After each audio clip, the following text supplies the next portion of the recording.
Hello, welcome to Toddler Talk. If you've been with us before, welcome back.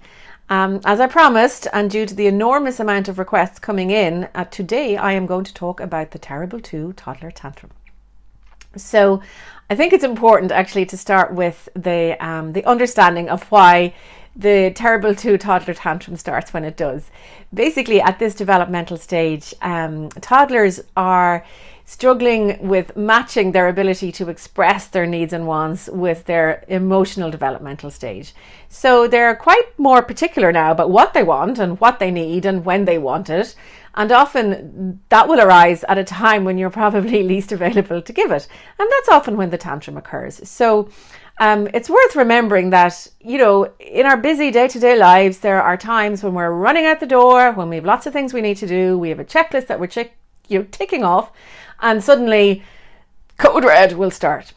First thing to remember is that in a code red tantrum situation, try and just be mindful of keeping your own emotions fairly level, because often what can happen is if we get quite cross and they're in a very stuck place, that dynamic can be very hard to unravel.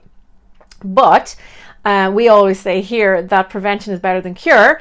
So one of the things that we would suggest is that in a tantrum, there are certain types of tantrums. So in the rumbling tantrum, it can be very helpful to identify the early rumbling stages. So your toddler will have certain signs and indicators that they're in the rumbling stage, and they'll all be different. So some toddlers they'll pull at their ear, or they'll be doing this, or they could be stamping their feet, they'll be saying no, no, no, and they're getting physically rigid and quite stuck. And if you can see those signs coming, the best thing to do in that moment is to distract and redirect as best you can. Ideally, don't give them any verbal direction or put any more verbal demands on them. Just try and lighten the whole mood up by distracting them with some kind of game that maybe you and them play, whether it's the sensory social routine that we speak about on the website, the peekaboo or the clap handies.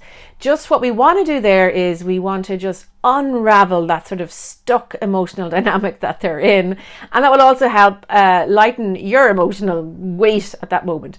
So either that, or ideally if you know of a particular toy or object that your toddler really likes, and often it's worth kind of thinking about that regularly because those likes will change.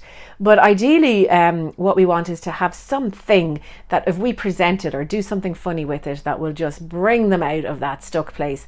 That is always the best thing to do in those early rumbling stages.